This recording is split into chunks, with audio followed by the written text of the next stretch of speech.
Olá, hoje nós vamos falar do livro de Mateus, capítulo 21, versículos 28 a 31, que diz o seguinte: Que vos parece?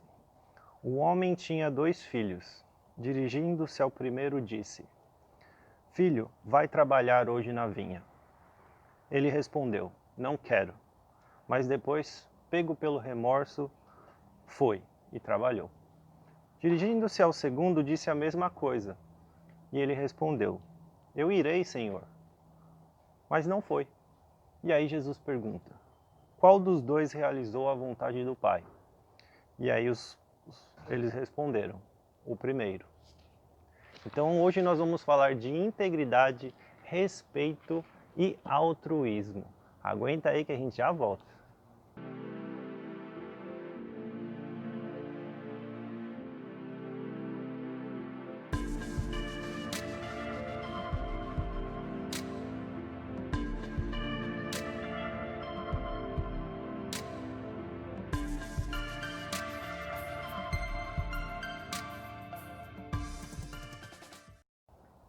Fala galera, tudo bem? Estamos de volta aqui no projeto Psicologia de Jesus.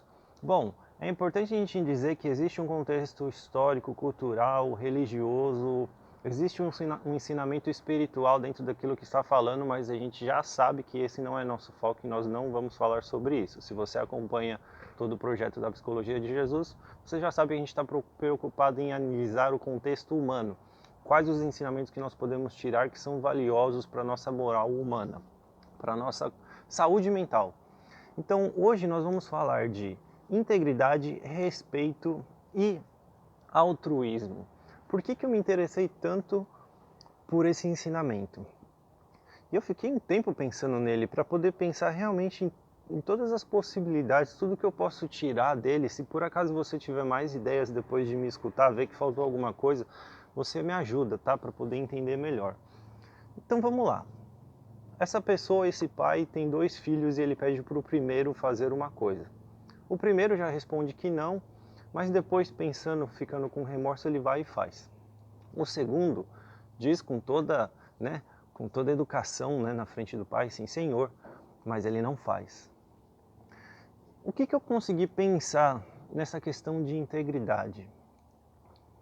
Geralmente a gente não faz, a gente faz as coisas que faz quando as pessoas estão olhando. O que é integridade? Integridade é você ser o que você é quando ninguém te olha, né? Quando ninguém está te filmando.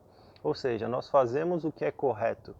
Se ninguém vai saber daquilo, será que todas as vezes que nós temos a chance de fazer uma coisa correta, mesmo que seja algo que vai trazer algum tipo de benefício para nós escolhemos fazer aquilo que é correto ou nós vamos tentar tirar algum proveito da situação, já que não tem ninguém olhando, já que não tem ninguém prestando atenção? Então, o primeiro ponto que eu consegui tirar é a questão da integridade. Porque, veja, o primeiro filho que respondeu que não, mas fez, ele foi íntegro, né? Ele foi sincero. Não é a resposta que você espera quando você pede ajuda, principalmente de um filho? Não é.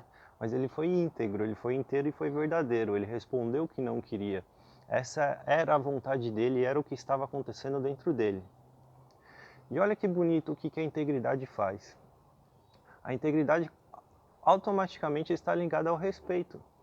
Porque assim que ele falou não, e ele foi inteiro, ele foi verdadeiro com aquilo que ele era, ele começou a pensar, ele começou a analisar a situação e provavelmente falou, pô, meu pai, né? Eu preciso fazer esse esforço. Então ele fala que ele teve remorso. E por que eu falo respeito? Porque se você para analisar, eu gosto muito de... Eu gosto de me usar de exemplo, porque eu sempre estou falando de algum defeito meu, alguma coisa que eu preciso melhorar, principalmente nesse projeto, para que possa trazer mais verdade, né? Porque o conceito é perceber que a gente sempre pode melhorar em alguma coisa. O que acontece? Vou me utilizar como exemplo. Eu tenho, há muitos anos, eu construí uma disciplina muito boa na minha vida. Então, eu consigo acordar no mesmo horário, dormir no mesmo horário, comer no mesmo horário todos os dias, estudar no mesmo horário. Eu consigo criar toda uma rotina e seguir ela todos os dias como se fosse um robozinho, sem nenhum problema, porque eu já faço isso há muito tempo. Só que existe uma coisa muito importante que eu falo, principalmente quando eu estou atendendo as pessoas.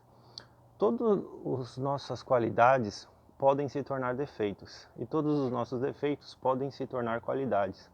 O que vai dizer se ele é saudável ou não é o equilíbrio.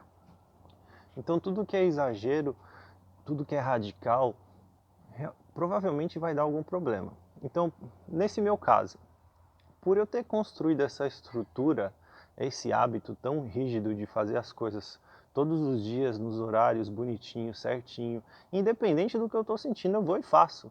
Né? A minha racionalidade é muito mais forte que o meu emocional, para isso pelo menos. Então eu consigo fazer tudo o que eu preciso fazer. Vou para academia, não importa o que eu esteja sentindo, então assim, é tudo muito bem estruturadinho. Mas qual que é o problema? O problema é que se eu vivo isso de uma forma radical, e hoje muito menos do que antes, mas eu ainda tenho problemas com isso, principalmente a minha esposa é a grande balança dessas e de tantas outras coisas que eu preciso analisar, porque toda vez que ela me pede para fazer alguma coisa, se está fora do meu planejamento, a minha resposta geralmente já é não, de cara assim. E eu falo não. Geralmente eu consigo me segurar também, mas a minha cabeça já não queria. Então veja que eu tenho uma resistência muito grande a me flexibilizar, porque eu quero seguir aquela rotina, eu quero seguir a disciplina. Mas aí o problema é que eu estou fazendo que a disciplina controle a minha vida. Né? Eu não estou utilizando a disciplina ao meu favor. Eu estou utilizando a disciplina como um mestre, né? Como algo que eu preciso seguir a todo custo. E aí eu me torno escravo da disciplina. Então eu preciso desenvolver essa flexibilidade. Ela ainda não chegou no ponto que eu desejo? Não, porque toda vez que ela me pede alguma coisa ou alguém me pede alguma coisa que vai mudar os meus horários, vai mudar os meus planejamentos, isso me incomoda. E aí pensando nesse exemplo, ela me pede as coisas e geralmente eu falo não. A maioria das vezes se eu não falo não, eu penso não. Mas aí por todo o respeito, todo o carinho, né, por todo o amor, já são muitos anos juntos, eu sempre, né, relevo. A maioria das vezes eu vou e faço aquilo que ela gostaria, aquilo que ela está me pedindo. Porque eu sei, preste atenção, eu sei que essa é uma resposta minha, que está ligada a esse problema e que é uma resposta egoísta. Porque eu estou preocupado em atingir os meus objetivos e somente os meus. Por isso que eu vi que esse ensinamento era tão forte, tão eficiente. Por quê? Lembra que eu falo que no projeto da Psicologia de Jesus a gente aprende muito a voltar para dentro e perceber tudo que a gente pode modificar para então levar isso para fora de uma forma boa que seja bom para mim e para os outros? Esse ensinamento, assim como os outros que eu já estava falando recentemente, ele vai cuidar de você por dentro, porque você vai precisar analisar o que você está fazendo que faz com que você diga não de cara quando alguém te pede ajuda. E ele também vai te fazer sair de você. Ou seja, primeiro você entende, bom, eu entendo que quando eu falo não a maioria das vezes é porque eu quero seguir esse meu processo, né? Essa minha disciplina bonitinha, sistemática, porque eu estou preocupado comigo, estou preocupado com a minha rotina, com os meus planos. Só que aí eu reflito, aí tem o segundo passo, que é o passo de que, bom, eu vou cuidar de mim, disciplina é bom, hábitos são bons, mas eu preciso que isso também seja bom para quem está à minha volta, né? Não posso pensar só em mim. Então eu reflito sobre aquilo que ela me pede, eu respeito esse pedido. E aí vem o altruísmo, ou seja, eu aprendo que eu não vou fazer só o que é bom para mim. Eu também vou me flexibilizar, vou ter a resiliência para fazer o que é bom para o outro. E aí nesse momento eu tenho uma atitude que envolveu integridade, respeito e altruísmo. Tudo porque eu estou preocupado em entender o porquê eu faço o que eu faço, estou preocupado em crescer como pessoa e estou preocupado em ajudar quem está à minha volta, a construir as pessoas que estão à minha volta também. Então isso só é possível se você se preocupa com as duas dinâmicas, tanto com a sua dinâmica interna, como você vai flexibilizar ela para ajudar as pessoas que estão à sua volta. E aí você tem o segundo tipo de pessoa, que é a mais perigosa. E é algo que eu fazia muito, há muito tempo atrás, principalmente em empresa. Você está num jogo mais político, vamos assim dizer, né? Você dá aquele sorrisinho, fala que sim, né? Vamos combinar de sair, claro, tá tudo bem, tudo legal. aí de repente some, não faz nada, né? Quantas vezes você já não passou por isso?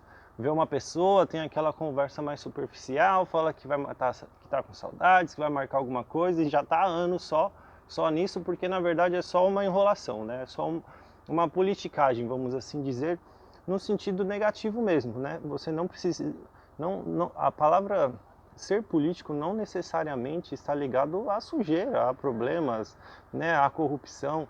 Você pode sim ter políticos que são íntegros, que fazem coisas boas. O problema é que tem tantos, a média está tão negativa que toda vez que você fala de político, você já pensa de uma forma negativa, e isso é um grande problema. Então, assim, pense nessa situação, reflita sobre isso. Você vai ser a primeira pessoa ou você vai ser a segunda pessoa? A primeira pessoa vai fazer com que você reflita sobre você, sobre sua integridade, suas escolhas, sobre aquilo que você quer fazer. A segunda pessoa vai fazer com que você só fuja e corra dos problemas. Então pense nesse ensinamento e veja como ele pode te trazer a maior quantidade de ações de crescimento possíveis. Espero que você tenha gostado e a gente se vê no próximo vídeo.